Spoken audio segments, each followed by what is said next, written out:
Well, lovely bowling. The shot you played last time is as good as anything.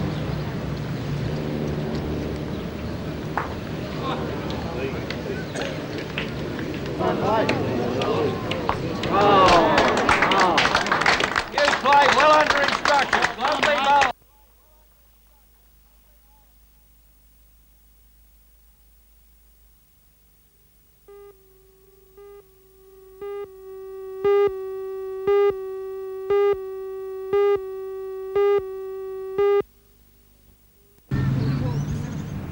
The New Zealand Schoolboys are in town and today went through their final training session for their match tomorrow against combined New South Wales country schools. With memories still fresh in the minds of Australian rugby fans of the recent All Blacks defeat of the Wallabies, it'll be interesting to see just how good the junior All Blacks are. Typical of Kiwi sides, their forwards are big and well drilled and will probably base their game on the tight eight. However, the New Zealanders are going to find New South Wales country formidable opposition. The side contains 6 Newcastle area players, giving it plenty of local flavour. It should be an entertaining and skillful clash tomorrow at Waratah Oval, getting underway at 3:15. Get up, get up.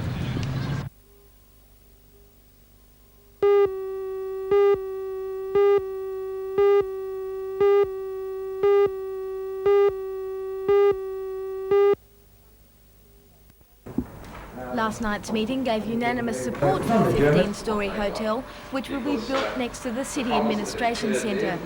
It will occupy the site now taken up by the council-owned Civic Ashby and the civic branch of the Westpac Bank. The council will provide more than $4 million for the project.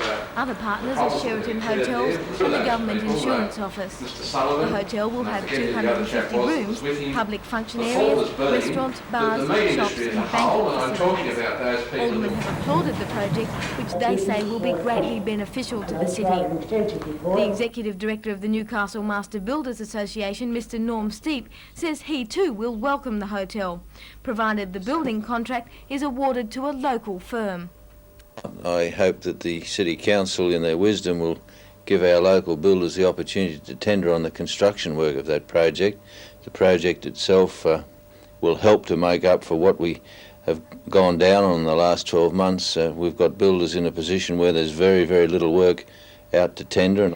But when the City Administration building was built, the council brought an outside firm in.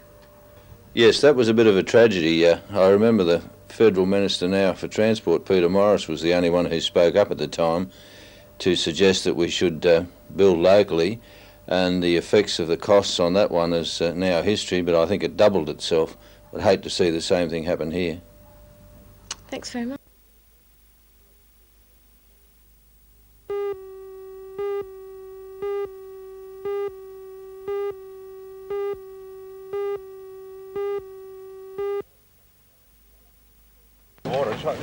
The Ashton Circus is in Newcastle at the moment for a series of school holiday performances. Today the circus's 2 elephants, Abu and Gigi, were given blood tests in an effort to establish at which time of the year they would be most likely to conceive. The Ashton family is hoping to make one of them with the bull elephant at Taronga Park Zoo, one of only 2 bulls in Australia. Mrs Ashton is encouraging all circuses and zoos in the country to participate in the breeding program. Only elephants that are bred in captivity in either England, North America or selected parts of Southeast Asia can be imported to Australia. As a result, they are in short supply here for both circuses and zoos. Today's tests on Abu and Gigi were carried out by circus officials under the direction of a vet. 10 millilitres of blood was taken from each elephant. That's right, The samples will be frozen and sent to Taronga Park Zoo and Sydney University for laboratory testing. Abu, the older of the 2 elephants, took all the attention in her stride, but a tranquiliser was necessary for the more frisky Gigi. If everything goes to plan, in the near future, either Abu or Gigi will become a proud mum.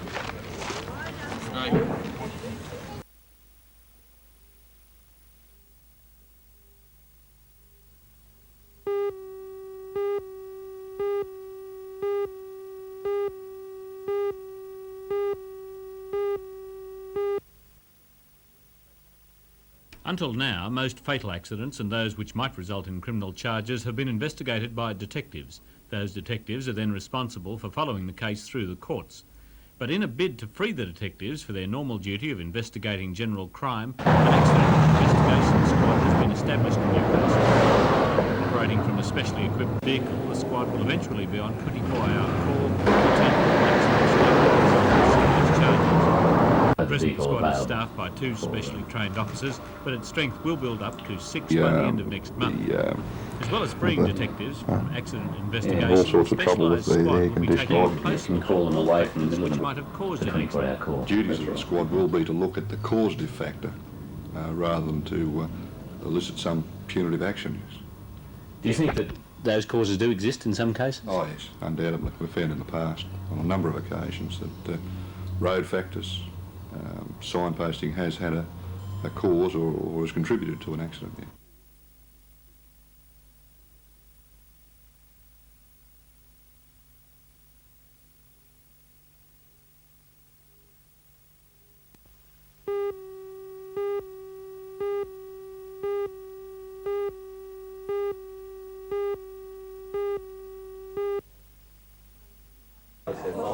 The Chinese Combined Universities volleyball team is touring the country for a series of games against Australian university and state teams and 5 test matches. So far they have played 2 games in Brisbane and 2 in Canberra, one of those being the first test, and they remain undefeated. The 16 Chinese team members were welcomed to Newcastle today by the Lord Mayor Alderman Joy Cummings. It was an informal reception. Official speeches were kept to a minimum as none of the players understand very much English. But despite the language barrier, the Chinese visitors were certainly made to feel welcome through the aid of an interpreter and some universal sign language. The team will play a New South Wales University side tonight at the Broadmeadows Stadium. Then tomorrow it's off to Sydney for the 2nd and 3rd tests against Australia.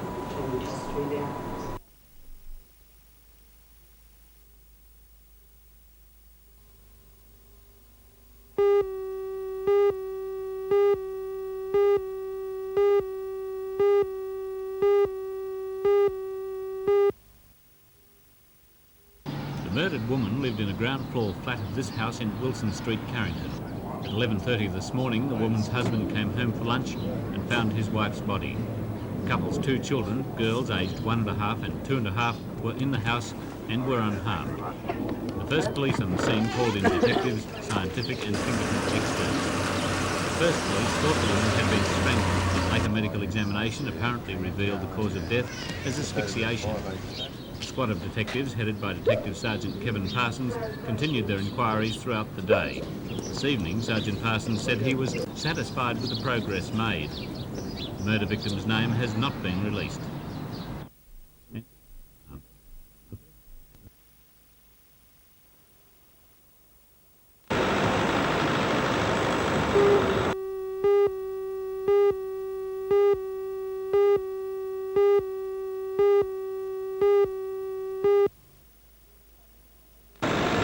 The showman entered into the spirit of the Matara Festival by providing the Stockton visitors with a fun-filled day absolutely free. Under the supervision of hospital staff, the children and adults were treated to rides, ice cream, fairy floss and a mini circus.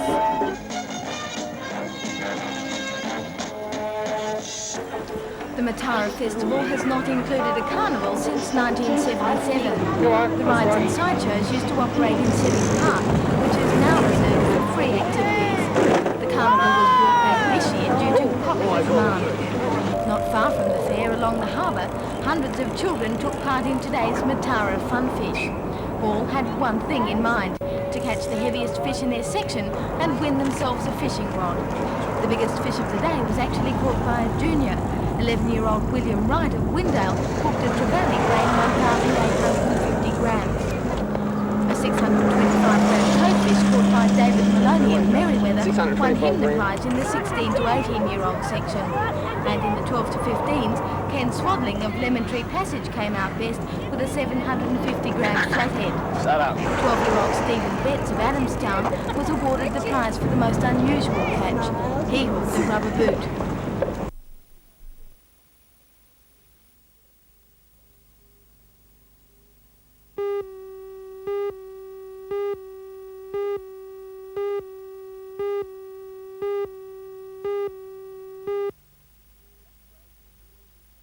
The upgrading of Burwood Beach sewage plant is one of the Water Board's top priorities. Dr Patterson is confident the board will be able to obtain a loan for the project, but he says it will be at least 4 years before any type of upgrading will be completed.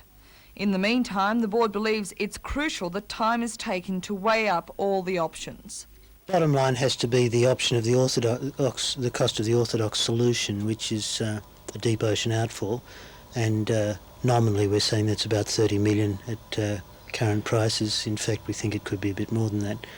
All the alternatives would have to be of that order of magnitude or less, and we do think that there are some options that might cost less and might be better.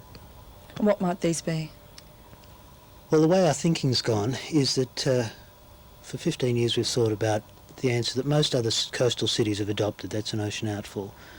But we then asked ourselves, why not treat on the shore and put a clean effluent into the ocean using some chlorination or ozonation for disinfection, and spend the money on treatment rather than on distancing the raw sewage through an ocean outfall. Having looked at that and found that it does appear to stack up, we then asked ourselves the question, if we've got a clean effluent, why not use the stuff? Not for drinking purposes, obviously, but for industrial purposes. And so we did a design exercise on piping it back to Kooragang Island, where it could be used for coal washing, which we're doing at Stockton Borehole anyhow, and for industrial process cooling. And again, after doing the sums, it appeared that the water could be sold to industry at a fraction, let's say half or 60% of the cost that they're currently meeting in their water purchases, and that would have a further benefit that it could defer the demand for a new water source.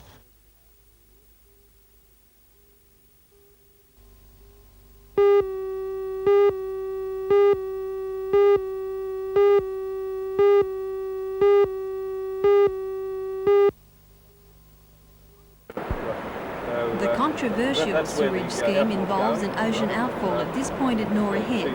Opposition to the scheme has delayed the project since 1981. Yesterday in the Land and Environment Court, the Chief Judge, Mr Justice McClellan, refused to stop construction on the project. Those against the proposal wanted further investigation carried out into alternative schemes, including inland disposal. The decision has given Wyong Council the go-ahead, subject to certain conditions, including compliance with requirements protecting Aboriginal sites on this rock platform. The application to stop the ocean outfall was made in the Land and Environment Court by an individual, Mr Perry Newton, who has decided not to speak for legal reasons. But he did have the support of other organisations, including the Nora Head Ratepayers Association. Spokesman Mr Neil Rose. I'm not sure exactly what's going to happen from here. I understand that Perry Newton is discussing with his legal advisors whether to appeal against the decision or not, but that'll be up to him. It appears to me that the wishes of the people take secondary consideration to engineering decisions. It's a magnificent area. It's probably one of the most prettiest areas in the state of New South Wales, and it's going to be put at risk. You don't think you can... The sewerage scheme is subject to funding by the state government on a dollar-for-dollar basis. The projected date of completion is 1988-89, and it will service 50,000 properties in the Shire from Guandolan in the north to Budgewoi in the south. At one stage, the development attracted 12,000 signatures of protest, and that could make it an election issue this month, according to one councillor, Fred Keep, who's been against the development from the start. And we've got to try to get the feedback from the people, and that could come in many ways, perhaps through the election or through personal phone calls and people writing letters in support, and our feeling right through the issue that there are a lot of people that are well on side still with the prevention of the outfall at Nora Head. But Council really hasn't heard the last of this? I doubt it.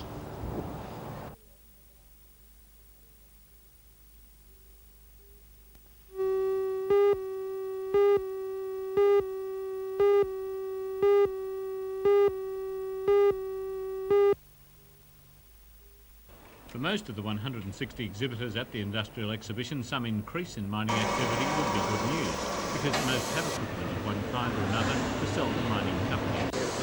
But with Japanese companies playing the spot market to buy coal at the cheapest price, and with projected cuts in contracted tonnages, most mining companies admit things are tight at the moment. Federal Yet at the official opening of the exhibition, Mr Stewart predicted a growth in exports. City Council, my recent visits to Japan and Korea, and especially my visit to Korea, enable me to confidently predict growth in coal exports from Australia.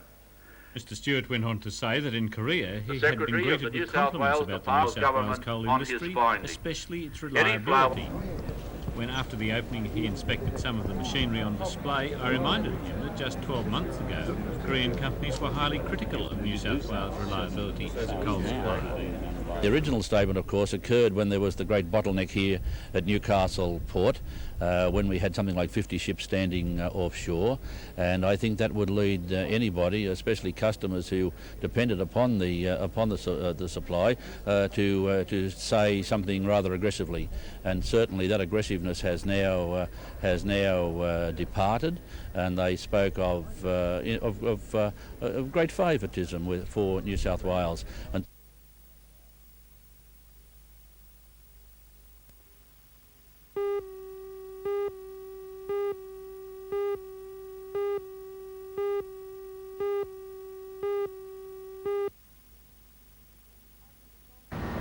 as a result of the closure, 15 people will lose their jobs over the next month, while another 2 will go next year under the company's rationalisation plan. This will leave a sales and distribution staff of 30 in Newcastle.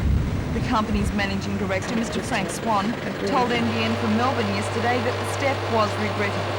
However, it had to be made to save at least some of the jobs at the Newcastle plant. Schweppes took over the former New South Wales aerated waters in the 1950s, and the Newcastle plant had been manufacturing about 30% of the company's products, with the balance coming from Sydney. Mr Swan said it had become uneconomic to continue manufacturing here. Mr Swan said the dismissals had been discussed with the employees and union, and the company was taking every step to find them alternative employment.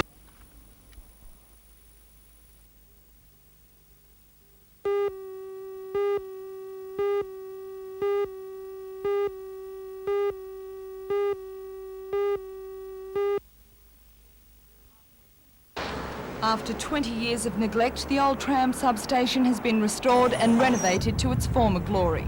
The building was used as a substation for converting the necessary voltage for the electric trams until their demise in 1950.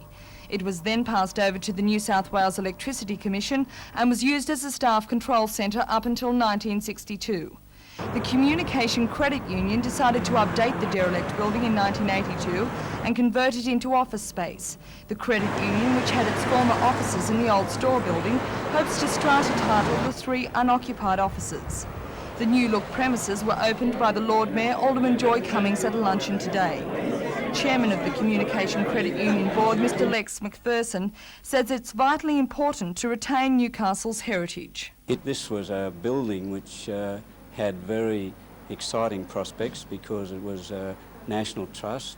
It's been in Newcastle for a long, long time, and so it seemed to us that if we could get it for the right price and renovate it and bring it up to the right condition, that it would be a credit to our credit union, but also to Newcastle itself.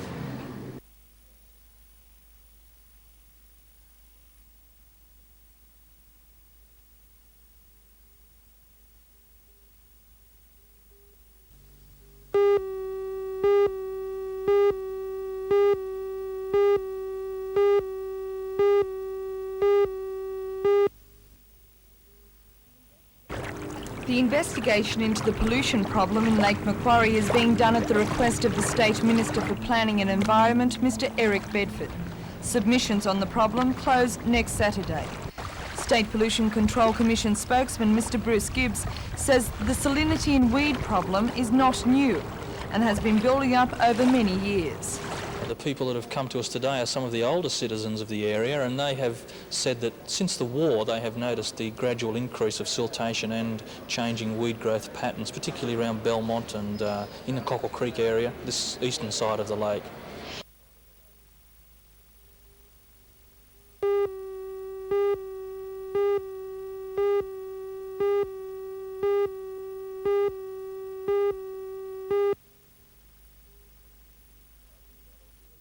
I think that'll be a real shot in the arm to the market. It's not so much the 0.5%, it's an indication of the trend, and I think that gives the public confidence. And I think particularly with people in the average home buying range, 50, 60, 70,000, it's a real shot in the arm. And with the new scheme on October 1, the market will certainly get up and run. Mr Chapman believes the real estate business is on the up and up once again. He says the interest in the new $5 million Sunset Hills housing estate at Belmont North has been staggering. The 51 blocks, which range in price from $73,000 to $98,000, are in a bushland setting. And Mr Chapman claims it is the first acreage subdivision offered for sale in Lake Macquarie. It's really going to allow a sort of country-style living right in the city. To give you some conception, you've got average sizes of 2.5 to 3 acres, and that's a large portion of land